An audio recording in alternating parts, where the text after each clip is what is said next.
Ever notice a strange background sign or an inside joke tucked into your favorite scene? Emmenseinstein wasn't just clever with its comedy. It was also packed with blink-and-you'll-miss-it secrets. Here on Screen Spotlighted, we're shining our surgical lamp on the hidden Easter eggs scattered across the 4077th, unraveling those crafty nods you probably missed, until now. Grab your dog tags and settle in, it's time to catch what the censors never did. In the golden haze of television history, few series have etched themselves into our consciousness like Emmenseinstein. But hidden just beneath its celebrated surface lies a patchwork of secrets, Easter eggs scattered by mischievous writers, clever set designers, and nostalgic actors. Imagine this: in nearly every operating room scene, a battered yellow road sign peeks from behind the chaos. To most, it's background noise. But look closer. The names scribbled on it are not just random destinations. They're the hometowns of the original crew and cast, immortalized on the 4077th signpost as an inside joke and heartfelt tribute. One episode seems to break the fourth wall, but only briefly. During Adam's Ribs, when Hawkeye laments Chicago's phone book listings, an extra flips a page to display an actual ad for Adam's Ribs. The number listed? It belonged to one of the show's own writers, prompting hundreds of prank calls from fans, long after the episode aired. It's a testament to Emmenseinstein's layered humor that so many blink-and-you'll-miss-them moments still elude seasoned viewers. For instance, many fans never spot Radar O'Reilly's teddy bear shifting locations, a subtle nod from actor Gary Berghoff. Over 11 seasons, he moved the bear around set between takes, crafting his own unspoken story arc visible only to the most eagle-eyed audience.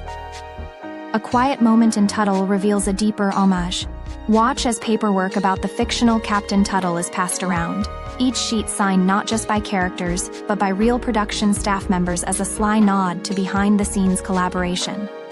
Sometimes reality weaves itself into fiction so seamlessly you might never notice. In later episodes, look at Hawkeye's personal effects. Alan Alda discreetly included family photographs in his bunk area. These images are of his actual wife and children, a gentle reminder that the story's unfolded by people with lives beyond the camera lens. Here's something wild. Amid all the army drab and olive green, a peculiar recurring prop has its own life story. The bottle labeled Genuine Pennsylvania Creamed Corn appeared in episodes across nearly every season, sometimes in the mess tent, sometimes doubling as everything from whiskey decanter to flower vase. It became an in-joke among prop masters who tracked its appearances in logbooks tucked away from prying eyes. Delving deeper into set design reveals even quirkier details. The infamous swamp tent brandishes graffiti scribbled by cast members over years of filming, inside jokes about missed lines, cold nights on location, and even elaborate sketches mocking visiting network executives. Not all Easter eggs were planned. During one take in A Night at Rosie's, Loretta Swit sneaked her initials onto a poker chip stack, hidden under a layer of dust, visible only when sunlight streamed through just right during filming. Consider this. Klinger's wardrobe is legendary for its flamboyance, but did you know Jamie Farr insisted on wearing pieces borrowed from actual Toledo drag performers? When his feathered hats or sequined gowns appeared particularly unique, it was almost always because they'd lived authentic nightlife stories before making their way onto set. There are tributes woven delicately throughout dialogue as well. In Dear Sigmund, Hawkeye mutters a nonsense phrase under his breath while repairing a radio.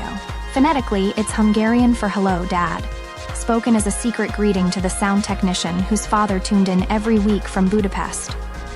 The writers occasionally voiced their frustrations with censors through sly references seldom caught by audiences. In The Moon is Not Blue, listen closely for absurd movie titles inserted into dialogue. Fictional films named after actual scripts rejected by CBS for being too risque. When new guest stars arrived on set, tradition dictated they add something small to Radar's desk, a pin, badge, or figurine reflecting their home city or favorite hobby. By season 10, Radar's workspace had become a micro-museum of Hollywood cameos and hidden tributes. Every now and then, life imitated art with uncanny accuracy. Some letters read aloud in mail call scenes came verbatim from real letters sent to cast members during wartime. M&A sent units operation decades earlier.